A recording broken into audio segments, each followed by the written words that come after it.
How to fix Ethernet does not have a valid IP configuration issue in Windows.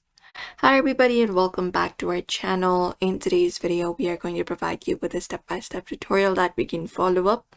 In order to do so you can just go and try out these fixes in order for that.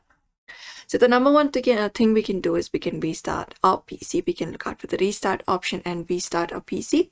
Also restart our router and modem, and we can unblock and reconnect the Ethernet cable as well. Apart from that, we can check the cable/port and check it out. And we can also run the network troubleshooter. So go to settings for that.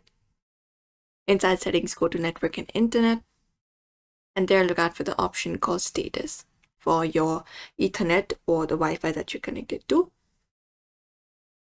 Or let's look out for advanced network. And what we can do is we can just go over and run the troubleshooter for the network. So go ahead and look out for network reset and confirm it up, and that should do it.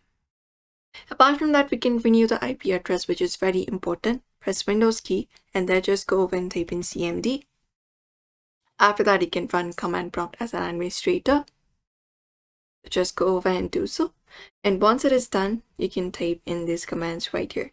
So one of them is ipconfig space/release,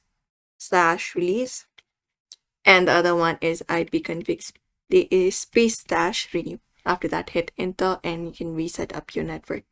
That is one of the method. And also you can just go and reset your network stack in the same command prompt. So go ahead and look out for CMD and run it as administrator. Once you have done so, you can just go and type in this command netsh space winsock reset and do so.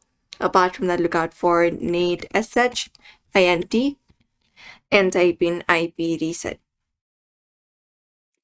And the last one we can do is we can just go and type in ipconfig space/flush DNS and hit enter and confirm it up. And then you can restart your PC once it is done. And that's it. You can just go over and use these solutions, try out the solutions. These are some of the solutions you can follow up. So we hope this video was helpful. Give this video a like and subscribe for more.